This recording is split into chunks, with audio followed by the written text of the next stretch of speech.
Syria से लाखों लोगों का पलायन जारी है और ये वो लोग हैं जो अब सीरिया छोड़कर शांति और सुरक्षा की तलाश में न मालूम कहां जाएंगे।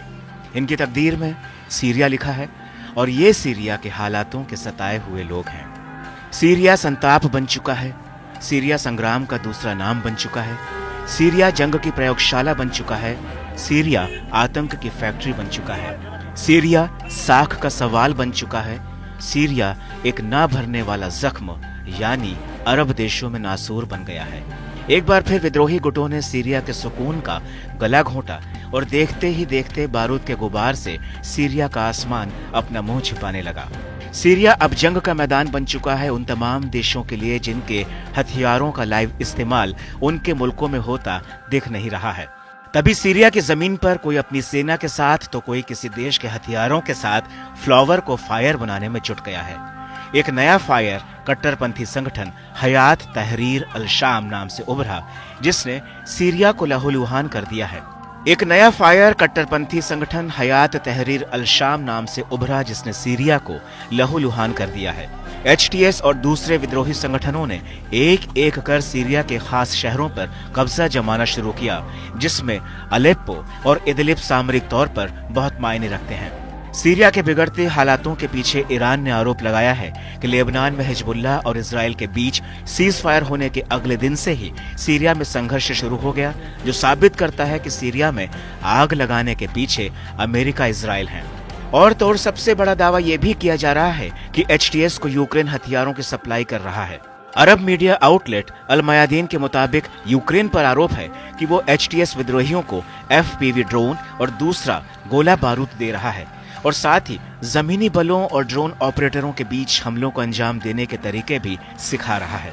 यूक्रेन पर यह आरोप बेहद ही गंभीर है और इसकी वजह से सीरिया की जमीन पर भयानक जंग छिड़ सकती है, क्योंकि यहाँ सीरिया के राष्ट्रपति बशर अल असद की मदद के लिए उनके दोस्त रूस के राष्ट्रपति व्लादिमीर पुतिन अपनी सेना भेज चुके हैं। ऐसे में रूस की एंट्री के साथ ही अमेरिका भी एंट्री मार सकता है ताकि क्षेत्रीय प्रभुत्व में उसका दावा बरकरार रहे। तो वहीं दूसरी तरफ ईरान, इराक और अरब देशों के मिलिशिया फाइटर ग्रुप बशर अल असद के समर्थन में जंगे मैदान में हैं, तो दूसरी तरफ इजराइल सीरिया में भी हिजबुल्लाह लड़ाकों पर हमले कर रहा है जो बशर अल असद के समर्थक माने जाते हैं। यानी वर्ल्ड वॉर की असली पिक्चर सीरिया में शुरू हो चुकी है।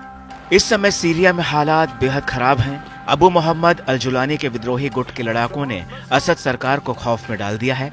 एचटीएस ने जिस तरह से सीरिया के दूसरे बड़े शहर अलेप्पो पर कब्जा किया, उससे सीरिया के साथ साथ रूस और ईरान भी हैरान रह गए। सीरिया की हालातों को देखते हुए उसके सबसे करीबी सहयोगी ईरान ने भी सेना भेजने का ऐलान कर दिया है। ईरान को बस एक ऑफिशियल लेटर की दरकार है ताकि वो ये कह सके कि उससे मदद मांगी गई तो उसने सेना भेजी। लेकिन अब सबसे बड़ा खेल होने ये जा रहा है कि तुर्की भी सीरिया में दखल दे रहा है। तुर्की के राष्ट्रपति रेसेप एर्दोगन अपने देश के लिए मौके तलाश रहे हैं। उनकी नजर में तुर्की में सीरियाई शरणार्थी संकट और कुर्दों के खतरे से निपटने का ये सबसे माकूल मौका है, क्योंकि तुर्की में अभी 32 लाख सीरियाई शरणार्थी रह रहे हैं जो कि तुर्की के लिए बड़ी समस्या बन चुके हैं। लेकिन सीरियाई राष्ट्रपति बशर अल असद ने एर्दोगन की मदद की पेशकश को ठुकरा दिया है।